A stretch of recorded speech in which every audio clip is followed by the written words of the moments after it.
Yeah, okay, hold on.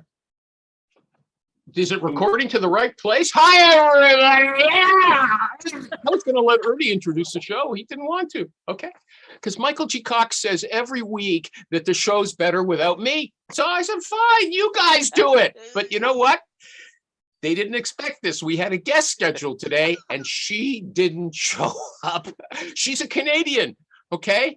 You have to remind them, like with candidates, you have to remind them like 50 minutes before the call. Like I linked to her, okay, a few times, and Michael G. Cox saw the posting. He liked it. Okay, yeah. So you know, I was ready to ask her some HR questions and everything. Yeah, but hold on, let me ask something. Is it Ivan? Is it my responsibility to get back in touch with the candidate, not the candidate, the guest, to say, hey, don't forget you're on the show.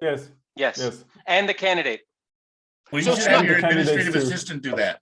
So it's no, wait a second. It's not the guest's responsibility to put, if she volunteers to be a guest, to put it in the calendar and show up on her own. Correct. Of course it is, but it's also wait, are you going to actually trust a candidate or a guest to do this for you? I'm going to leave you for another 20 minutes and I'll be back. I'll be back. Say it with the real accent. Put it in there. I'll be back. Okay.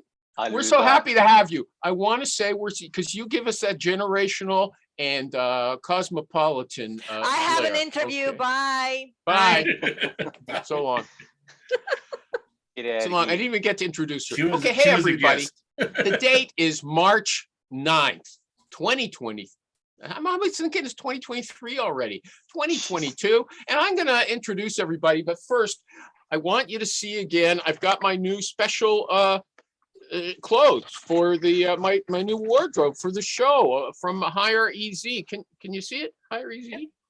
Okay. Yeah. And they got me the mug. I got the mug. So thank you, Shannon. Thank you, Shannon Pritchett. I have to say, I met Shannon Pritchett. I'm not a huggy kind of guy, but she hugged me, and she's a professional. She used to be a swimmer, right? Man, she's got a hug. Okay, there you go. Thank you, Shannon. I consider that a compliment. I can remember it after all these years, the muscle memory. It's called. But you know what? People are going to say that's not a compliment. What? Pardon me, Michael G. Cox? So when she hugs, you stay hugged. Don't bug me, hug me. Take me in your loving arms. I think it sounds like you've put that one in the bank. Okay, yeah, it's in the memory bank. And all future, the memory bank. All women will have to measure up against that hug. Okay. Now, Stephen, raise your hand. Stephen O'Donnell from Glasgow. What's the URL that you represent yourself by? tatech.org. What is it? It's a new one this week, tatech.org. That's not bad. That's his best, okay? That is pretty good. TA Tech. Does everyone agree with me? I'm a big domain name guy. Everybody like that? TA Tech. He's teaching people how to use video in talent acquisition. Yeah? Donna? Yes. Do you want to introduce yourself? Yeah, no, I mean, I don't really have anything I go by. Okay. Michael G. Cox, the sales recruiter. Raise your hand. Hello. Ernie!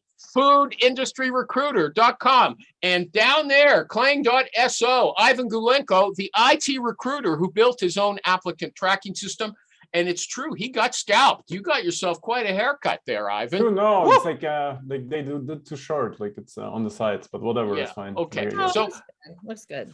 So as I was telling everybody, we had a really exciting speaker scheduled for today, but our guest, she didn't show up. So I'll just go to my regular questions. And now I have a Chrome extension that I started using that I really like, and I recommend it. It's called Night, N-I-G-H-T, separate word, E-Y-E, and it turns everything into dark mode, which I'm in love with all of a sudden. Anybody else have a Chrome extension that they want to promote? No. Oh, but no, I was just going to say I like dark mode, man. The nighttime is the right time. Use that one. Anybody got a Chrome extension or tool they want to promote? Hey, right now I'm using for contact stuff, contact information, Signal Hire. That seems to be working really nicely for me. How much? Oh, I don't know. I think it was like $400 for the year. You paid? Yeah. Okay. No, I you tried pay. telling them that I run the animal show, and they didn't care. You are No, the, you're you the could little have told animal. them. You just did an ad for them. No, I'll tell you what. If you can get them to pay you, okay, tell them you'll mention them every week that you're using it. Go ahead. I authorize that. It didn't help. Ernie wouldn't pay. Did you They actually tell? charged me extra. Did you actually tell them that? Did you actually do that? Try to negotiate a fee based on recommending them here? No. Oh, okay. You should. Well, shouldn't I'll he? try. Hold on. Still, let me ask Steven. He's a tough cookie. Should he Yeah. do that? Should he go back to them and say, look, I'm on this show that no one watches every week. Okay. Yeah. Do you know who I used to be? Do you know who I used to almost was, but never really was? Okay. So nobody else has a Chrome extension. Ivan, you're a techie and you've never pushed any Chrome extensions or here. Do you use any? Like we have dark mode in our ATS and stuff. Like, I mean, yeah, I mean, there's lots of things one could use. But like, when did you start using it? I'm quite sure, Animal, you'll become tired of it. You now like us are like amazed. Oh, this Chrome extension is so great. Like in 1-2 weeks, you're like, this kind of sucks. I go back to the other one. My computer is too slow because of that.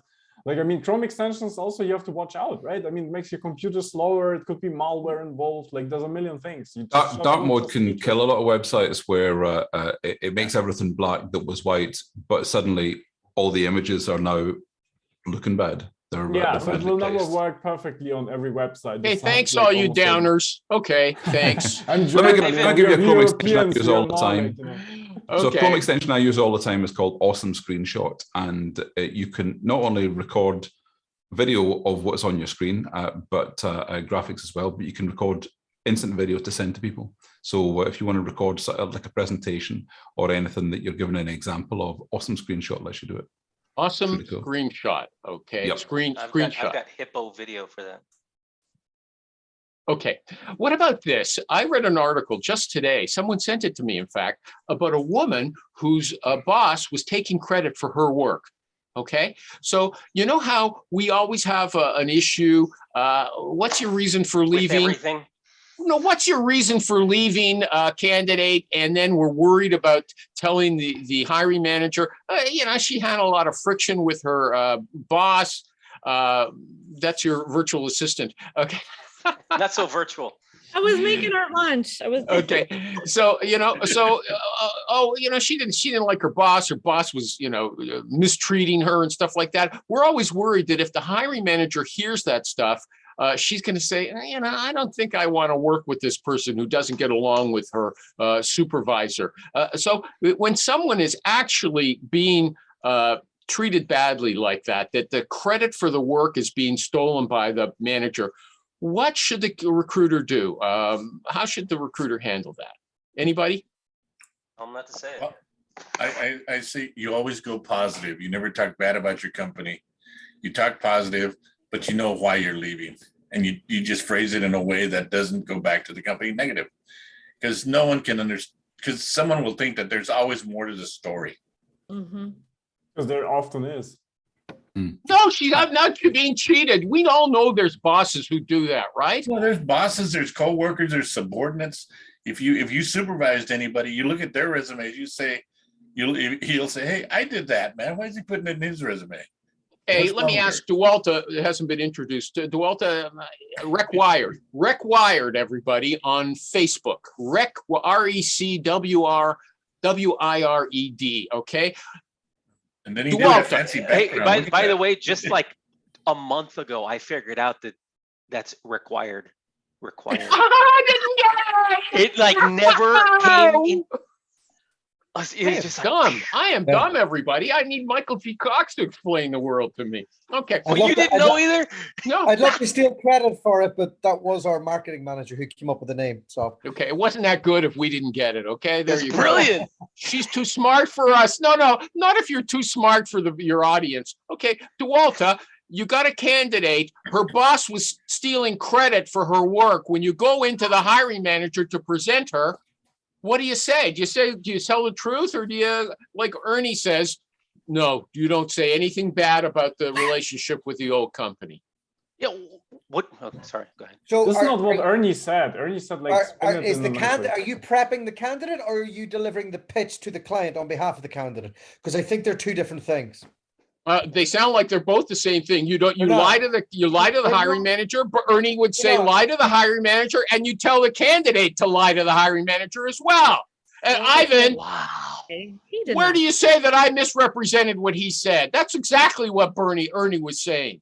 He didn't say lie. He said put it in a positive context. He Always said be lie. He Always said be lie. positive. Spin. It's a spin. Yeah, it's better if you set the spin as their representative to start, and you set the scene, and then let the hiring manager dig in a little bit, and then they're able to tell the story appropriately within a Yeah. positive way. Talk like Justin Trudeau does. We don't understand. He skirts He doesn't the do it issue. well. He doesn't do it well. Yeah, what's the story? What did you say? I mean, like, you tell the truth or not? Michael G. Cox had something to say on this. I think it's an important issue. You don't tell. What are you going to gain from that?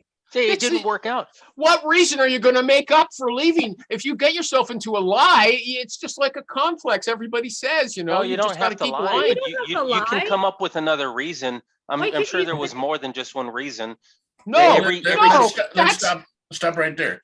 Is the person in your hypothetical fantasy world, are they at work, working right now, or have they quit already? I don't know. Take your choice. Okay, say they're working right now. Then what you say is, I'm very happy with where I'm working. However, I saw this opportunity, and I always promised myself that if I saw an opportunity, I would apply for it. That's why I'm applying. Remember, you're running to something, not from something. And remember, as a recruiter, your job is to make Okay. a placement, Okay, to make Ernie. money. Okay, Ernie, can you tell me what exactly it is that that you're leaving, that you're missing in your current position, that you want to see a value in this position? You don't have anything, okay, necessarily. What do you mean you don't have anything? I saw Okay, the maybe. opportu- Okay, maybe. I you saw do. the opportunity. It has better this, that, this, whatever. Okay, You can well, come up okay. with- Everybody says lie, or at least don't mention the truth. Am I right about that? Let's go all the way around with these experienced people. Stephen, you first. Do you tell the truth in that case? Never tell the truth. Hold on. I'm not I finished. love that. Never tell the truth in writing. That's going to come back and bite you later on. If you have to say it to someone, either face to face or on a video call, but don't do it in writing, and don't do it where it can be recorded, and don't do it where there's a paper trail. Why Yeah, not? okay, but if you're not going to tell the hiring manager, hey, they got into fisticuffs in the parking lot, and that's why he's no longer working there, what do you say? I know nothing about that. I know, but why did the See, person leave? that's way out in left field, Michael G. Cox. Ernie, Whatever you're trying to, as Ernie you said, put, don't lie tell the about. truth. Michael G. Cox just said, don't tell the truth as well. Dualta, tell the truth. I'm usually pretty truthful, because Okay. usually, like, most of what I do is rec to rec. So a lot of people are a bit left of center, and things happen. And as long as you can add context and you can explain it, it doesn't matter. You're disappointing me. Okay, you're wrong. Oh, left of center. What does that mean? Cuckoo? Yeah, Or, I mean, when was the last time you were in a room full of recruiters? every week I'm here with you guys. Yeah, but if you're like, lots of That's stuff happens. Never. Otherwise, never. Yeah, well, lots of stuff happens. Donna, This tell is the This truth. is some people. interaction with the outside world, by the way. Yeah, Every week. I knew that was coming. Donna, tell the truth or not. I agree with Ernie. I think it's the truth with a positive spin. So Okay, it's not the Yeah, truth. agree. And Ivan is don't tell the Beautifully truth said, either, too. right? Beautifully said by Ernie. So, Ivan. like, just an example. Like, I ask a tech candidate, why do you want to leave? And they're like, the tech team sucks. And I'm like, okay, this is not what you're gonna say in the interview. What exactly sucks? Tell me. And then he's like, yes, we do this bad stuff and the practices are really bad. And I'm like, okay, the developer practices are really bad. What does this mean? And they're like, yeah, for example, we do not use like even source control, GitHub and stuff. I'm like, aha. So this you're gonna tell when they ask why you wanna leave. Because if you say to the other technical hiring manager of the new firm, your new employer potentially, hey, my current firm doesn't even use source control, this is like clear. This is already like a hard fact and already carries the information that this company really sucks at like development practices because everybody has to use source control in like since like 20 years, right? So like just tell the facts and then change the topic. You know what? You're saying something good. It's valid. It just doesn't answer the question I asked. It doesn't answer the question I asked. Thank you. No, it did answer the question. You just didn't like the answer. Okay. And that's okay. What's the most amount of time that you've ever spent on a search, Stephen? Sometimes an entire year. Yeah, why? Why did it take so long? There was a vacancy I had for a company who sold mass spectrometers, and it was a very, very specific requirement. The target was selling half of a mass spectrometer each year because they were so expensive. So tracking someone down who really knew the sector was pretty hard. And why did it take a year to find somebody? Eventually, the person was there. You eventually found them. Why did it take a year? This was pre-internet. So these days, people are much easier to find than before. But in the olden days, then you just had to work it and work it. Yeah. Yeah. Okay, Ernie, longest? 2 months. 2 months. That's not bad. Okay. Duelta, your longest search? Not long at all. I don't really take on searches. Okay. Donna, you haven't been in the business that long. I haven't. And also, one of the things that we need to do a better job of is tracking how long these things are taking, because I feel like we're due too much on just gut and feel as opposed to having something solid to know how long it's taken. It's hard to say. And a lot of our searches, like if one candidate could fit so many different positions, so it's hard to quantify which search it's for. I think Ivan has to guide you on how to answer a question. Okay, Ivan, what's your longest? Distracted by the chat. I know. Right? Michael J. Cox is being inappropriate. That's what's your always? I'm not looking. I can't see him. Ivan, what's your longest search? Do you want to say? This was like for a technical executive, I think like 3 months ish, 3.5 ish, something like that, I believe. Okay, I think Michael G. Cox, he turned his head and said he really did get a military cut. He might not come back next week. Who knows? Hey, Ivan, turn your head to the left real quick. The other left. Dang. Too short. Too short. Okay, Michael G. Cox, your longest search. No, it was when I was in corporate, dude, and they actually had patience with me. Maybe like 6 or 8 months for why? Like sales. Well, because I submit individuals and they get pissy about not agreeing with my results. Okay, so that was the fault of the company. Sorry, Ernie, what do you want to say? But at the same time, he was getting paid on a weekly basis. Yeah. Yeah, but Stephen Stephen wasn't big. Stephen wasn't corporate, and it took him a year. Okay, it's usually okay. Okay, your longest. I don't know if you've been around long enough to say, Sasha. Well, I've been here. However, I'm not sure if my answer is relevant since I'm an internal recruiter. However, a month. Oh, wow. Okay. That's short. Yeah, Mario, finally. What's your longest search? What's your longest search? 1 year didn't close it. 1 year. What search? Technically, it's still open. What were you looking for? Full stack engineer with a top secret clearance, TSSCI, FSP, the MNLOP. Wow. God knows what we need. And did you finally find the person? No, we found one guy and the position out of budget. How many people do you submit? I mean, the question how many months and stuff is like interesting, but like how many candidates do you submit? We like submitted 20 or 200? No, you can't get 20 candidates with those kind of credentials. It's like looking for a needle in a haystack. We got just 4 candidates. Actually 4 candidates we submitted, which is a great thing. But unfortunately, all 4 got better offers, and they told the customer to take a hike. Take a hike. So was it a contingency search or was it retained? Contingency. I wish it was retained. Ernie, I'm not that experienced to take retained. Well, if it's a tough search, that's when you take retained. You say, I'm not working for nothing, right? No. Listen to the joke of the century. Okay, these customers, okay, in the DoD side, they look for the lowest percentage. They look for the cheapest recruiting firms. Okay, we are not cheap. All right. And you think they're going to take retained? they had far from retained. All right. Yeah, but then just you have to find other clients, like immediately focus on other things. Those like, job searches sound. Yeah. Those sound rough, man. Like they're rough, man. That's it. Benjamin Mena is in it, no? Yeah. You can ask him. They're pretty rough. Get out of that. Michael T. Cox is a sales recruiter. I would call Stephen hardball salesperson. So maybe we'll go from Michael G. Cox to Stephen O'Donnell.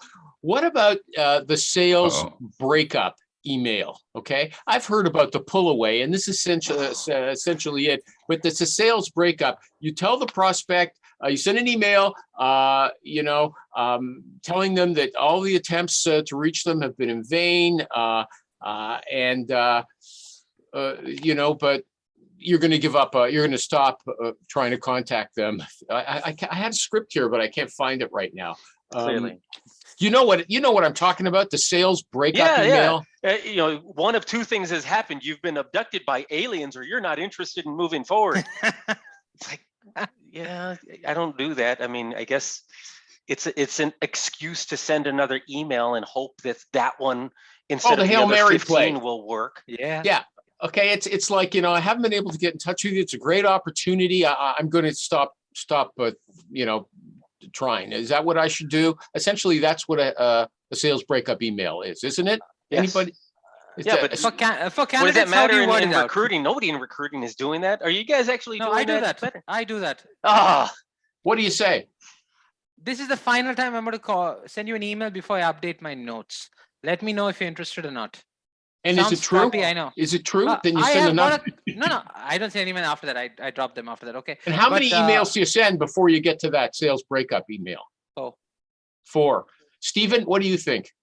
I honestly thought when you started to ask the question, you were talking about a breakup with a client, and breaking up with a client can be. No, that's different. Yeah, go ahead. No, that's different. But it can be immense fun if you don't want to deal with this client anymore, and you just want to tell them to stick it up their arse. You can have a bit of fun with that, so long as you don't expect to have any business with them in the future, and you can write off whatever they owe you. So in that case, you can vent yourself.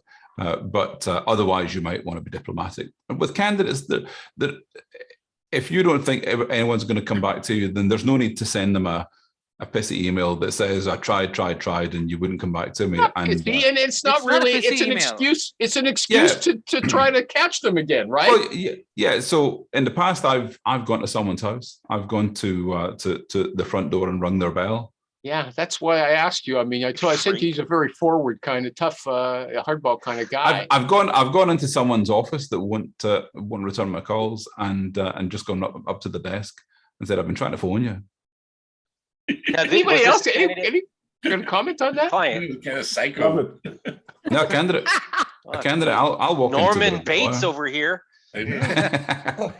I'll do it nicely, but I'll be diplomatic. But still, is that the way you did it when you were dating? Also, yeah. I want to be rejected by someone in person. Those restraining orders are just kind of like a sign to let you know I'm hearing you. I won't tolerate being ghosted. I don't like it. Anybody else would do that? I admire that. I don't know if I wouldn't have the guts to do it myself, but I admire that. I think it's the right way to go. Anybody else got a comment on that? Yeah, it's like courtesy. I mean, like the world should work in such a way that you just like get back to people and say, I'm not interested, and then we can all be friends. But like not responding is like the lowest, like sounds like you're answering a different question again. No, okay, well imagine it is weird to see the descending levels of desperation when you get someone who's trying to sell to you. And I get people trying to sell to me all the time. And the first email is full of, all the joys of spring, we can do this, that, and the other for you. And it just gradually goes down and down and down in desperation. Oh, please return my call. Oh, please. And sometimes I'm not inclined to give them a yes or a no. I just won't return the call. Now, if I was on the other end, then maybe I'd respond differently. But I know that I can stop it by just sending a quick look, no thanks. So on LinkedIn all the time, every day, I'll get something and I'll just give them a quick no thanks. And if they pester, then I'll be more than blunt. But a straightforward no thanks is all it's called. You've already portrayed yourself as the most forward person here. Nobody from me except me even admires what you do. I don't even. I don't have the guts, but I admire what you do. The others don't even admire it. I don't admire what you do. You don't? No. I mean, what's the admiring? Admiring what? If they don't want to talk to you, you just leave them alone and go on to find another person, Move on. It's like asking somebody to dance. Do you want to dance? Do you want to dance? Do you want to dance? No. Yeah. My Well, client, if a candidate's a maybe, then I won't chase them. But if they're an absolute definite stick on for a job, I'll pursue them. My client is all pissed off because he interviews a candidate and she tells him, yeah, I'm interested. Let's schedule next steps. And then never hears back from her again. And she never responds. And I'm like, yeah, okay. And well, you submitted her and she was very interested. Yeah, and she heard something that made her not interested. So let's move on.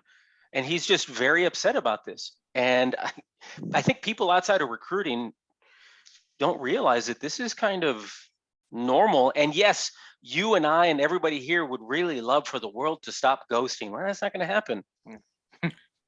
Michael G, that's not going to happen. You know those lyrics, you know the lyrics from Fire? You say you don't like it. I know you're a liar because when we kiss, fire. Fire. That's kind of like this. I mean, it's the fact is there's something you're assuming there's something there that they're going to like. I'm not giving up for your sake, candidate or potential client. I've got something for you, and I'm not going to let you cheat yourself out of it. Okay. What I wanted to ask a question, Stephen. Yeah. Okay. Oh, when they pester you, should a good salesperson be pestering you? Okay. Anybody else as well? I mean, should they be pestering you? I think, yeah, they have to. Let me ask you a question. How many of you have bought car warranties? How do you find other ways to add value?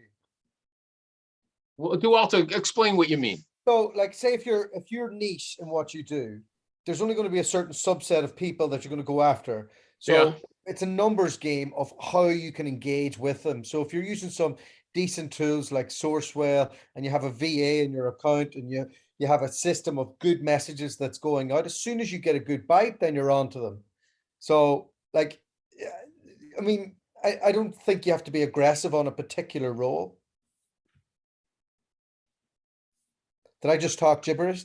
No, there was another question I had. His mic is off. No, there was another question I had. It said that when you're a good negotiator, pauses. So I thought I'd try. I thought I'd try.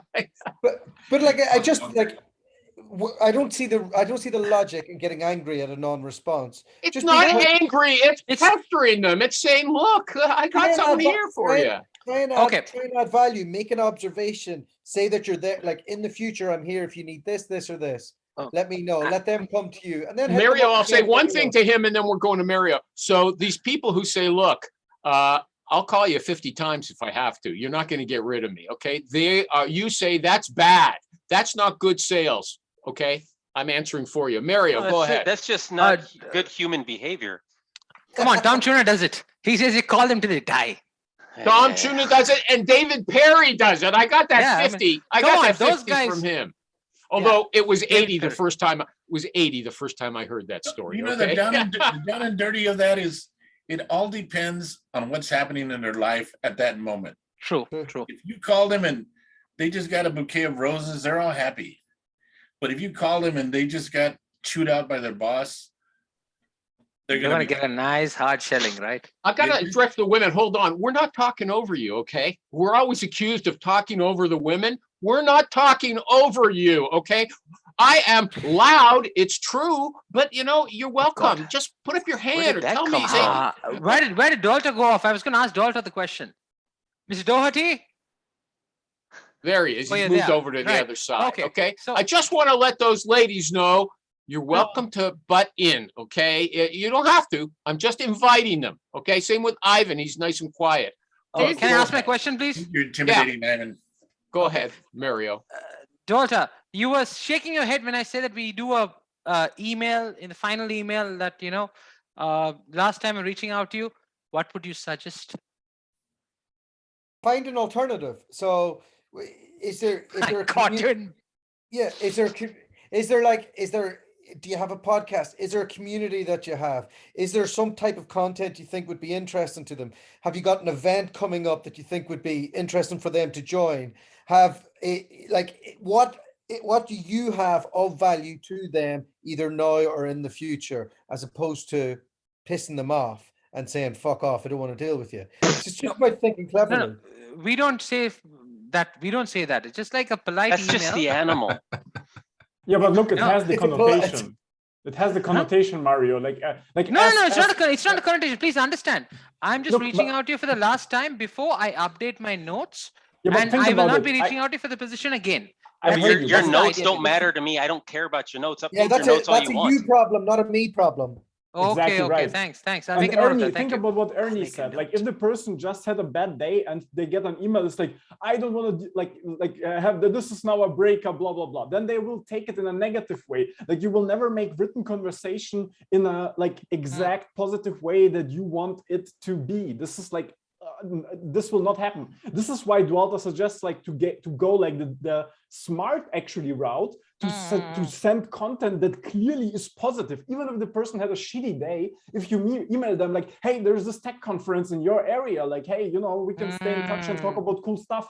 Even if they had a breakup just 5 minutes ago, this will not piss them off. Or maybe an article or something that I've written. Would that make sense? Yeah, just pretend you give a shit. Positive. What about an animal video? Like a cute. Oh cute God! Don't do that. That's the worst idea on the planet. I swear to God. I like them. They're funny. I like those little kitties that do stupid things. They attack people. Thought you. Oh, I thought you were talking about the show. Animal video. Yeah. No. Well, that's good too. I put up with this shit every Wednesday. I'm gonna keep calling you. But the bottom line I is didn't mean my section. You could you could actually, put it. You could put it. I have section. I have little clips that feature different people here, and you can send them out. Hey, I want to show you me on the Recruiting Animals show. Okay. In fact, at this very moment, I'll give anybody a chance to grandstand. Go ahead. Take your 2 minutes. I think with regard to like the tuna and call them 100 times and call them till one of us dies and all that stuff. That's great for that one role that you haven't filled and it took you a year to fill. Maybe you do actually have 100 contacts with another human being, that poor bastard.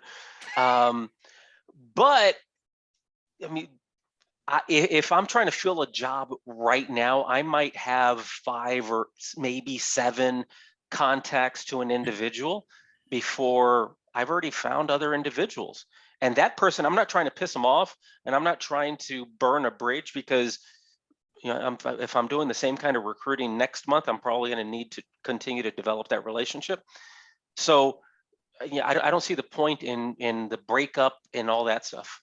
Go ahead. Animal, we keep calling. We're like Tom, we keep calling, but we're not necessarily going to keep calling for the same position over and over. But if I haven't established a connection with that person, it's not that I'm going to keep calling without a pause, without a break.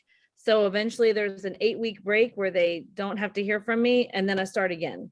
So until I get a relationship with them. Once I have a relationship with them and I know what they're interested in and what they want, then the calls can become more targeted and specific. So yeah, we keep calling. But you have a specific niche where that's different.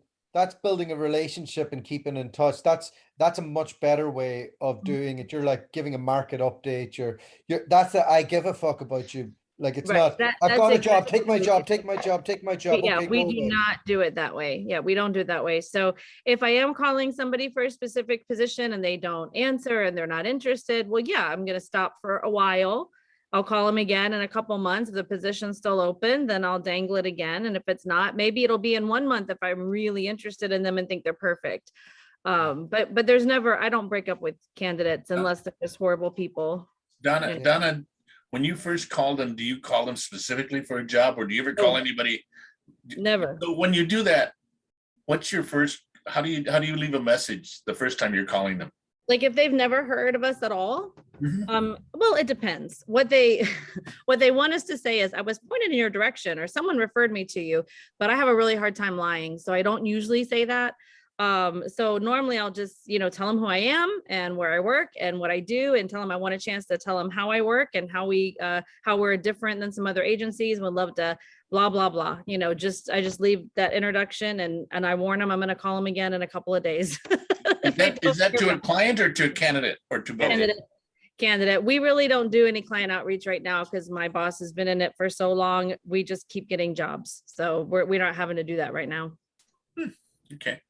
I think if you have a general talk about the market and get permission to call them back next month or next quarter, because if you're doing tech recruitment, for example, you're going to be like, where are you at with your projects at the moment? What's coming up next year? How are you going with your contract? Okay, are you okay for a call next quarter? Yeah, of course, absolutely. Oh, we've got a market update coming. I'll send you that beforehand. I'll bring you out for a coffee if you're near, whatever it looks like. So it's just building that as it comes. But Mario was talking about email, so it's kind of, that's probably the core difference. You can't build a relationship on email. But I still wouldn't break up that way. No, I even the wouldn't break up. I mean, I wouldn't break up. And I think, Mario, like what you were saying when you were ending, I think it's fine to tell them that you're done talking to them about this job, but but leaving the door open, like, you know what I'm saying? Like, not that I'll update my notes and contact you in the future when something else, looks like it might be in alignment or whatever. Like, but I wouldn't like end it. Yeah, especially if you got some sort of a niche and you're going to be crossing paths again, and you can mention, I play in that space and I have opportunities available, and I usually send out, also say, I'm going to send you a note on LinkedIn asking you to provide some parameters to me around what kind of opportunities you'd be interested in. And they usually respond very well to that. I ask people for that, but I don't usually get it back. Sometimes.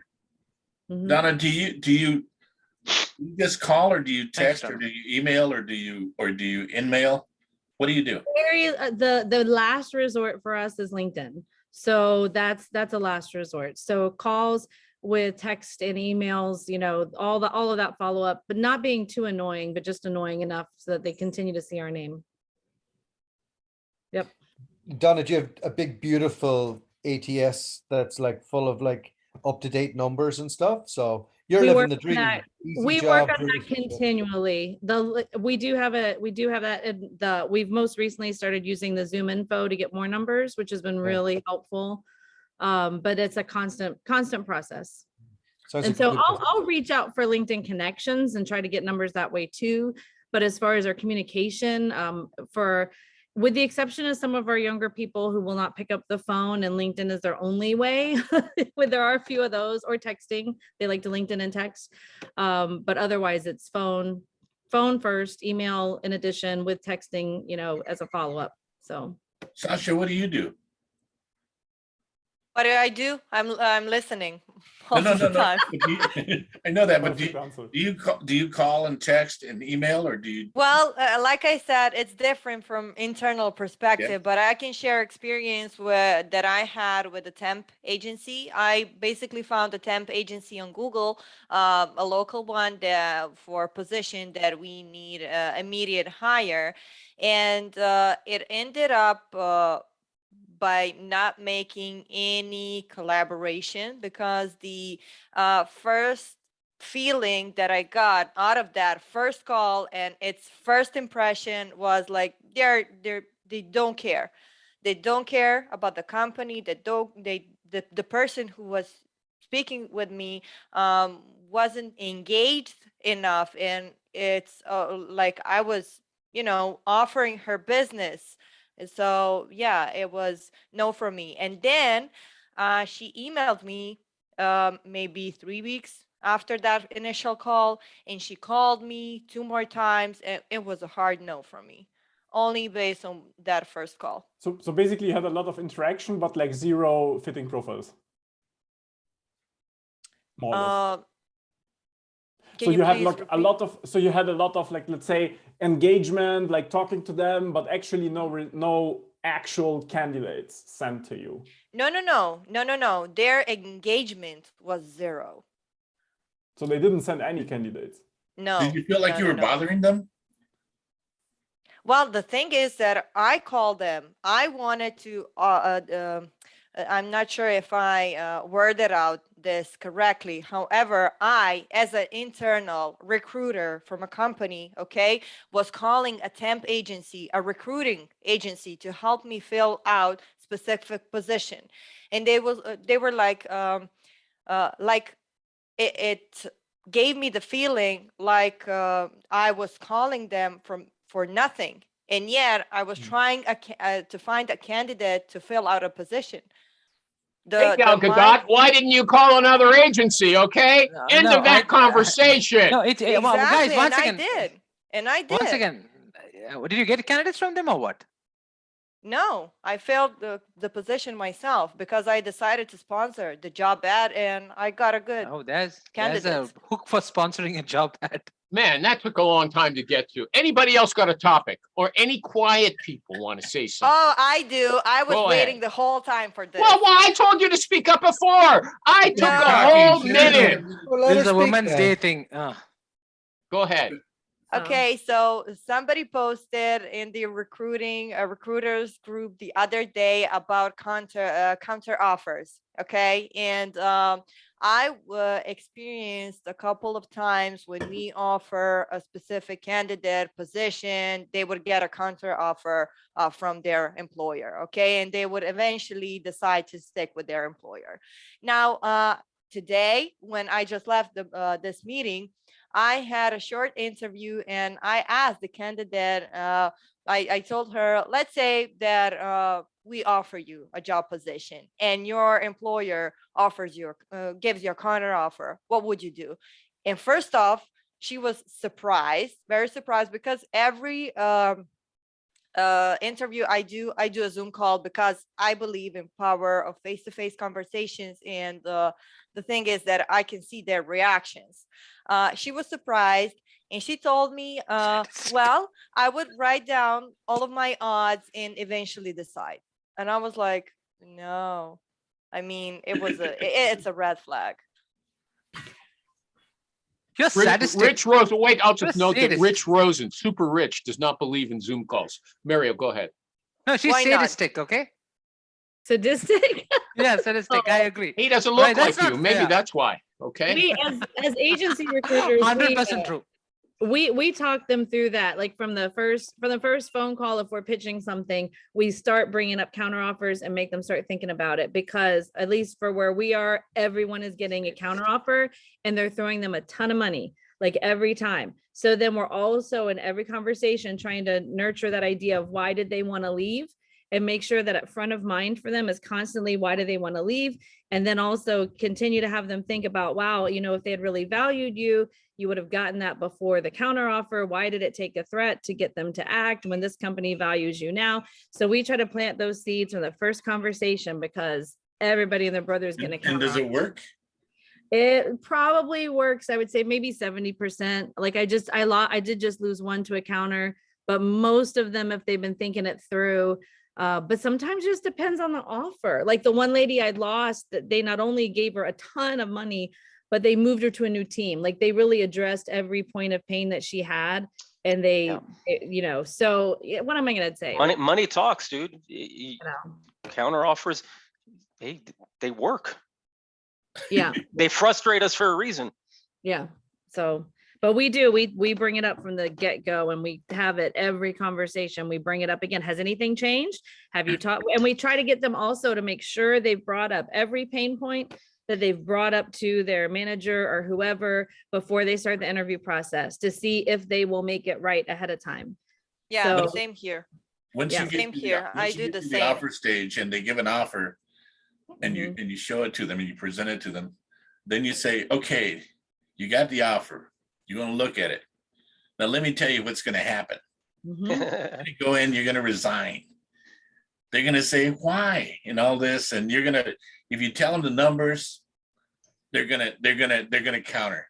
Yep. But expect them to counter, but it ain't because of you, it's because of the company. They're taking care of themselves. And then what they're going to do is they're going to figure out, can I live with this number or not? And maybe you're not, but you're making it convenient for them. So really, it should be an offer, a counter offer. But if you don't get one, that tells you one thing.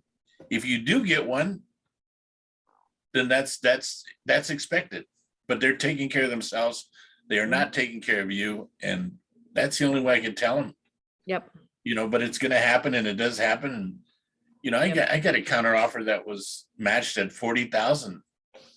And then the guy says to me, well, they really value me. I go, you stupid idiot. They don't value you. Now you're talking animals language. Yeah, I like it. But because they would have offered it before, right? I mean, the problem is like why they offer 40K more only after you resign. Like this is the like ethical problem. And his reason was really real because he said the commutes, my commute was 40 minutes. His commute then at that time was 10 minutes. So I just got him a raise, like, okay. But the real thing is, what do you do as a recruiter after it happens? Do you sulk about it or do you get Ernie, I thought I knew your take. I thought I knew Ernie's take on this because his usual refrain is, I'm not even going to deal with you until you go ask for a raise. If money's your object, you ask for a raise or I'm not going to touch you. Isn't that what you told us about 100 times, Ernie? And that's what you tell them, but it's still going to happen. Okay.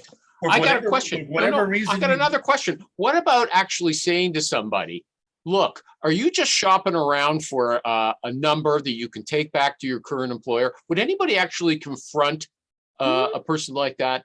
Yeah, especially if all they talk about is wanting more money. Absolutely. Yeah, I would as well. Yeah. Why wouldn't you ask that? Okay, well, you did it actually with a cue. There was a cue. They say, I want more money. And then that's an invitation to say, hey, are you going to actually take my offer seriously? Or are you going to use it just to run back? That's interesting because I didn't make that up. I got it off today off Facebook. Somebody said it's happening to her all the time. They're just shopping around. So I had a candidate leaving, right? Let's hear Michael G. Cox's story, a real life story. Okay. Go ahead. I had a candidate about 2 weeks ago that says, hey, yeah, happy to talk. Thanks for calling. I talk to recruiters all the time. As a matter of fact, and just like right off the bat says, every time I talk to a recruiter, I get another bump in salary. So yeah, happy to talk to you. I was like, dude, I'm not gonna send you anywhere. So best of luck. If you want, you can tell your employer that I'm talking to you. I'll even vouch for you, but I'm not gonna send you to my client. So he was like, kind of pissed off the fact that I wouldn't submit him to this position, because he flat out told me he's going to use it to get another offer from his current employer. And he's done that, he says, at least 3 times over the past, and he'd been there for like 10 years. So that's moving fair on. enough, right? That's amazing. Like he wouldn't even understand that. Like this is what amazes me, like about the world and like how people, right? This person would not understand that this is like super a lot of time involved of you like working on contingency, like basically for free for the company, where like 10 people are involved to make like the hiring decision. Somebody that's not surprising at all. It's like a TV show, right? It's like a TV show. It's like, oh, I get this offer, so I get. It's just like amazing, right? It's indescribable, actually. Yeah, no, that's not surprising because everybody's world is revolving around them, and it's really difficult to get people thinking about something else, especially when we're calling them for a job for them, a new opportunity for them. It's all about them. Walter, you've been quiet. Oh, okay, well, I just want to check with Walter. I have to go. Au revoir. Talk to you later. Take care, Dewey. Okay, Sasha. Why Rich doesn't believe in Zoom interviews? Or how do you guys conduct it? He doesn't look like Gal Gadot, number one. Yeah, okay? Obviously. Exactly. I mean, he's not ugly. Number 2. He's a phone guy. He talks more on the phone than anyone else. Rich won't even pick up the phone. Rich uses the speakerphone. Okay, he's lazy. Also, I want to be Rich. Speakerphone too. I do the same. Yeah? Yeah. Okay. I always think the sound won't be good if I'm on a speakerphone. Yeah. Okay. I look better like this on Zoom. Yeah, you calls. look gangster. Hey, Michael, you are a gangster in real life. You remember that? Okay. You killed someone. Yeah. I never told you that. Let me step back a minute. I would never share that publicly. No, you bought a domain for a poor guy and killed him. You're a gangster. But Sasha, I was going to say, going back to your Zoom, in order to do a Zoom, you'd probably have to set it up for a Zoom on. You can't tell somebody, hey, I'm calling you. Hey, let's get off the phone and let's do a Zoom right quick. You got to set up. No, when doing an initial interview, right? I mean, you want to make sure that Well, that's what I mean. In what we do in internal as external recruiters, we call you up and we got you on the phone, and then we talk to you right there and then we qualify you, and then from there you get them to do some act like send me your resume if you're really interested, and if they can do that, fine. And the Zoom interview comes later on with the hiring manager, because you really don't want to do anything that you could look at and they could see as discrimination or what have you. You just want to just submit them. I don't agree, because I don't see that as the discrimination. You know, when I'm hiring for office staff positions, or other than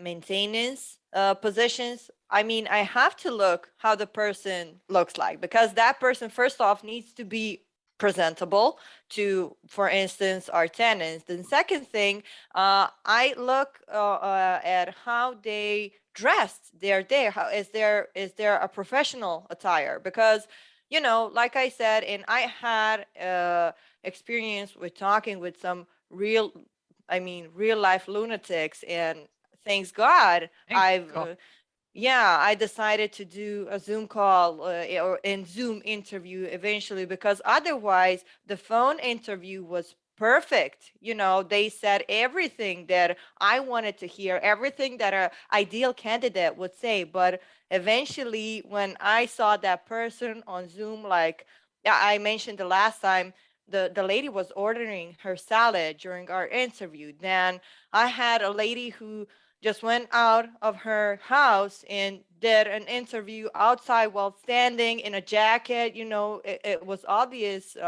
she was cold. And those are some red flags from the get-go. Sasha, okay, Mary, go ahead. I'm so sorry, guys. One second. No, you go. Don't apologize. Go ahead. Why do you think those are red flags? I mean, you should be a little empathetic. Ordering a salad during an interview is not a red flag. I totally agree. I agree with the salad part. I'm talking about going out to take a call. The person may not have the privacy at home inside the house to take a call. See, you and I are sitting comfortably in our own rooms, and we have the flexibility to talk. I mean, I will not agree with you on that, because that's actually kind of cold. I mean, I know you have a gal look, but that doesn't mean you can be as cold as her. Sasha, have you ever interviewed somebody, did a Zoom type interview, and then you brought them in-house and it didn't work out? But they look good on the Zoom? No. I mean, it happened, but not just because of the Zoom in. I'm not the only one who's deciding. Eventually, the hiring manager is going to decide if that person is appropriate and is a good fit for the company or not. However, Mario, to elaborate on your rebuttal, the thing is that I don't agree with you. First impression sells everything. And if we already agreed to have a scheduled Zoom call, I'm not going to go from the get-go, like pick a random number or call a candidate and say, okay, let's jump to Zoom now because I want to see you. I would ask for 2 or 3 date and time range availabilities, and we would go from there. Okay, so in that way, they're aware that they have scheduled a call with me and they can prepare. And if I see that they just jumped out of the bed or whatever and went into a call with me, it's a red flag. So, okay, I have a counter question for that. Sorry, Ernie. Okay, so you have scheduled, what positions are you working on right now for those kind of interviews? Why are you asking that? Me and why because is that relevant? There's a reason behind it. But why is that relevant? It is relevant because the candidate, if you're getting a candidate for a low level position, as we discussed on previous shows. No, for low level, not for low level. What is a low level? What is the level then? Generally, just an idea. Well, let's say mid. Well, what is mid? Let's say what mid what? Mid plumbing, mid maintenance, high level maintenance. Mario, yeah, thank you. Gracias. Okay, just tell me, please. I'm curious. No, you're emotional, and like I said at the beginning, the candidates that I'm inviting for Zoom calls need to be presentable, need to have professional attire. It's company's policy, and you want to get a look at them first. I can appreciate that. Exactly. That's fair enough. See, you never mentioned company policy before, but now that you mentioned it, I agree with your point. Sasha, one quick question for you. If you set up the Zoom interview, okay, and they don't show up for that, okay, do you follow up with them or do you just drop them? I do. I follow up. I give them a call, a courtesy call, saying that we agreed for an interview and ask them. I tell what was the time of the call and that I'm going to be expecting them for another, let's say, 5 to 10 minutes. It depends on my availability. However, once that's done, I follow up with an email saying that we decided to go with another candidate because they were a no call, no show. In Davewood, I had, I believe, 2 times, and it's on top of my mind that they came back to me by, oh, I had something, blah, blah, blah, but it hasn't worked out. So it's not a good deal when somebody doesn't show up. Yeah. I have a burning issue, okay? Just before we finish the show. I'm sorry, Steve, I didn't get to ask Stephen O'Donnell. If you show up at somebody's desk, okay, it's not COVID, now it's COVID and there's all the remote, but if you show up at somebody's desk, I was going to ask him, did anybody ever get mad at you? It didn't sound like it. It sounded like he has a relaxed manner, and then the people were relaxed. Bullshit on that story. I'm not. No, I believe him. You don't think he went? Yeah, he would. Stephen would. Yeah. Anybody else want one, right? Yeah, it's local. Yeah, in Glasgow. Yeah. Does anybody find that just so freaky? Now, he said it was maybe a long time ago. I find it, do you think that the people would freak out? Somebody said restraining order. Restraining order. If it was a beautiful box of chocolate, you're fine. Yeah. If it was a beautiful woman, I have no problem at all. Okay. Well, okay. Yeah. But he's not so beautiful. Okay. Just in case you didn't notice. Although he has, he has a happy life and everything. Anybody, nobody else on that. Anybody else have an issue? Anybody has an issue they want to blurt out before we go? Let's introduce. I just got an email from a client. I submitted a candidate before the show using Hone It. Maybe they'll send you a coffee mug. And the candidate, I love these kind of responses. He looks really expensive, but let's talk to him. It's like, yes, he is expensive. He is. Are you a Hone It user now? Because last time you were testing it. So you use Hone It, HONEIT, the online interview technology. They never paid you. Don't say that. No, I didn't bill them. Okay. Hey, I did get. There is a special rate for animal regulars. 10% off or something like that. Right? Not bad. It's like $40 a month or something like that. Oh, really? You're kidding me. 40 or 49. I don't remember exactly how much. Well, we shouldn't give a figure because he might get other people want it too. Okay, well, maybe regular listeners. Well, maybe they should be regulars then. Okay, but I mentioned last week that woman, that the candidate went behind her, $49 a month, backdoored. Well, my concern with Hone It though is different. I'll just bring that up in a second. But the candidate went behind her, got hired, and then when she had to go back to the client and say that I presented this person, she had the interview taped on Hone It. They were recorded. There was no question that she had interviewed this person and arranged the interview. So that was great. But the thing is, I always imagine that candidates will get scared if you're going to tell them you're going to record every word they say. You don't have that problem, Michael G. Cox? No, not at all. Like this last one that I just submitted, I said, look, you and I are in a recorded call. It's not video. I don't like video interviewing. Kind of, Sasha, to your point, maybe that might be a concern. I have more people drop off when they realize that it is going to be a Zoom or Teams video call. So it's all audio. When I do use Hone It, I don't use it all the time, but when I do use it, I will tell them, this is recorded and we're going to make you sound good. I'm going to give you the question. I'm going to make sure you understand the question, what you're going to say, and then we're going to record 20 to 30 seconds of a snippet. If it sounds good, we move forward. If not, we re-record it. I just want to make sure that you're putting your best foot forward. And then they're cool with it. But are you sharing the recordings or the transcripts?